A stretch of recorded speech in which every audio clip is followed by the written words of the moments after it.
Hello and welcome to Byju's IAS. Let's take up the daily quiz for today. The first question: what key objective or objectives does the new vehicle scrappage policy seek to achieve?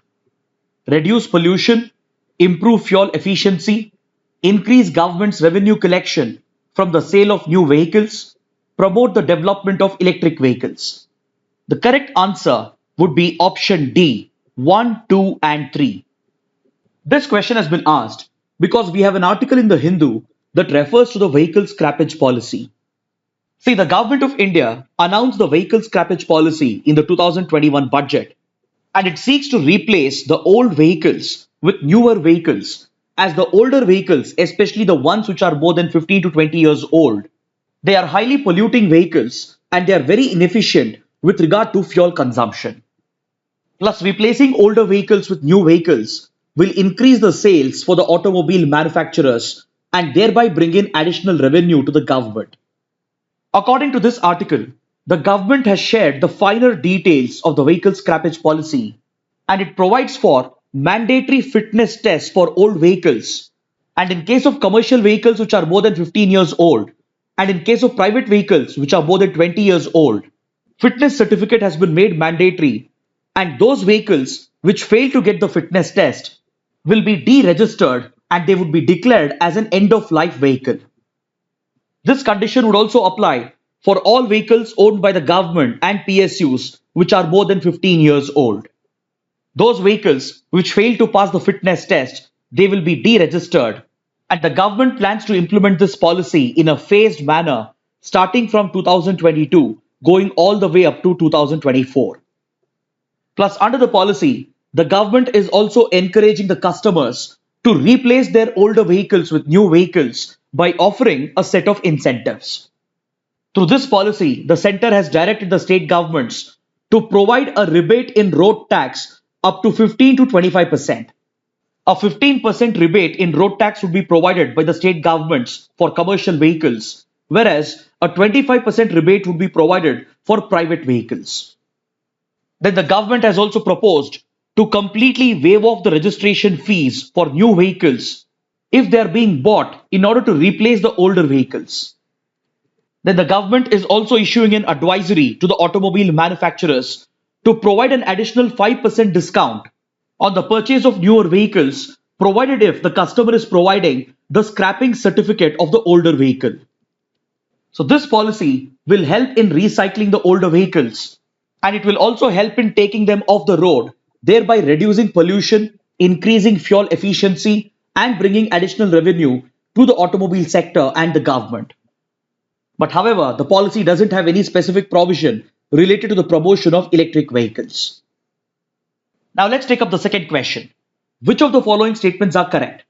Alternative Dispute Resolution or ADR provides for a legal mechanism that is non-adversarial and provides the parties an opportunity to reduce hostility, regain a sense of control, gain acceptance of the outcome, resolve conflict in a peaceful manner, and achieve a greater sense of justice in each individual case. ADR is generally classified into arbitration, negotiation, mediation, and conciliation. India has adopted ADR through the Arbitration and Conciliation Act of 1996 and provides for a fairly standard Western approach. But the Lok Adalat system constituted under the National Legal Services Authority Act of 1987 is a uniquely Indian approach. All the three statements are correct, so option D is the right answer. See, resolving any conflict or legal dispute through the judicial process involves an adversarial approach wherein the conflicting parties share a hostile relationship. So when conflicts are resolved through the regular judicial process, it not only creates a hostile environment between the conflicting parties, but usually it is just one of the parties which emerges victorious in this legal conflict. So as a result, such cases could drag on for several years, thereby delaying justice. And it not only fails to provide remedy to the clients or the conflicting parties, but it also places an unnecessary burden on the judicial system, thereby contributing to a significant backlog of cases. So in order to avoid this, especially in civil cases, alternative dispute resolution or ADR is provided, as an alternative legal mechanism, which basically provides for out of court settlement between the conflicting parties, and it removes the adversarial environment and helps remove the hostility between the conflicting parties. It helps them to regain a sense of control and gain acceptance of the outcome because through ADR, the focus is on achieving a compromise which satisfies the needs of both the parties. It provides for a peaceful resolution of the conflict and creates a greater sense of justice in each individual case. Around the world, there are four common types of ADR mechanisms that are recognized, which includes arbitration, negotiation, mediation, and conciliation. India has adopted the Western standard of ADR through the Arbitration and Conciliation Act of 1996, but it has also provided for a uniquely Indian approach through the Lok Adalat system that has been instituted under the Nalsa Act of 1987.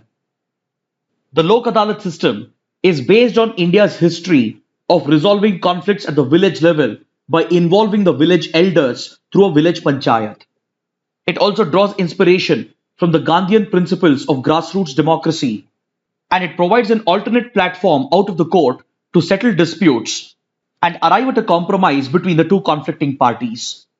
These Lok Adalats, they have been given the same status as that of a civil court, and the proceedings are treated on par with regular judicial proceedings.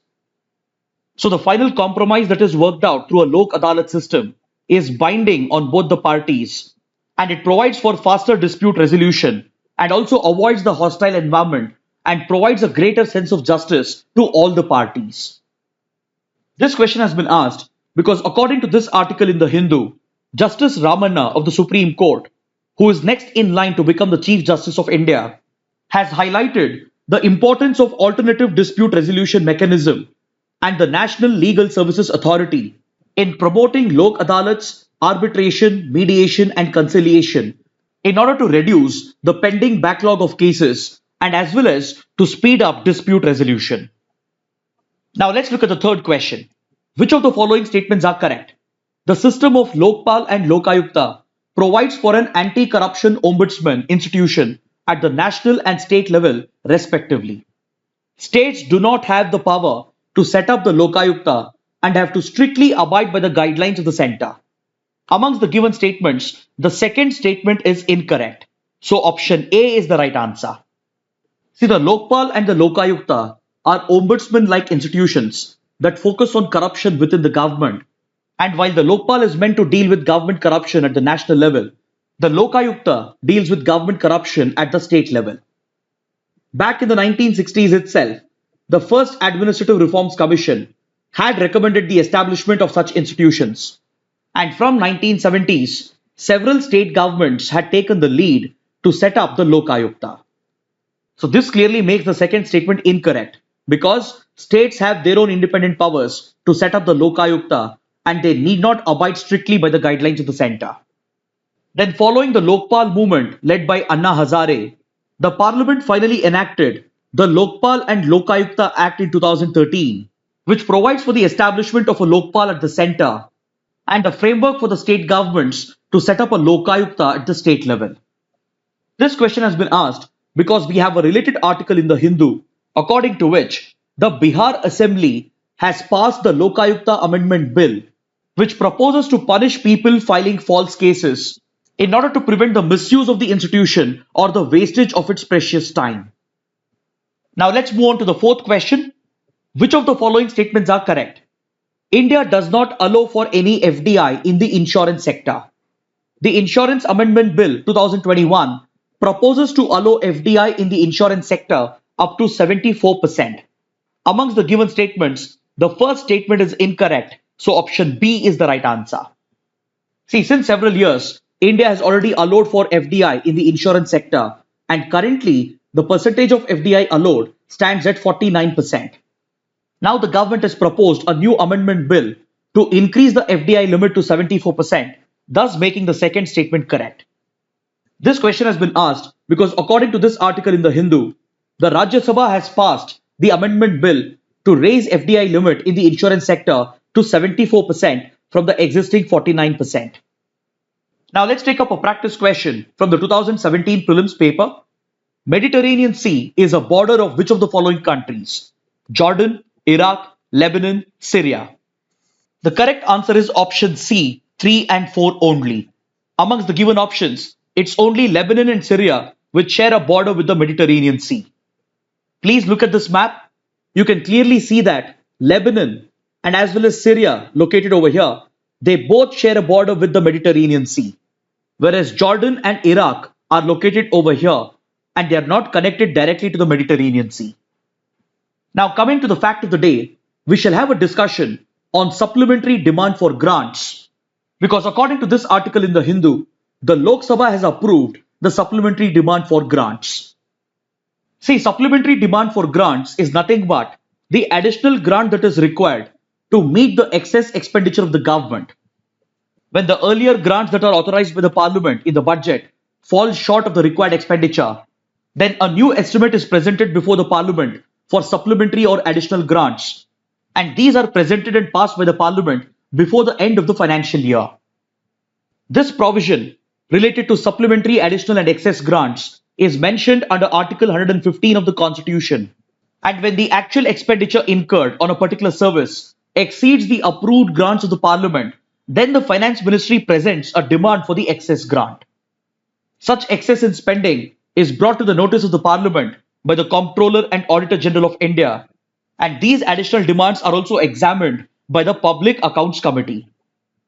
The demand for excess grant is made after the actual expenditure has been incurred by the government, and the account of this excess expenditure is presented to the parliament at the end of the financial year.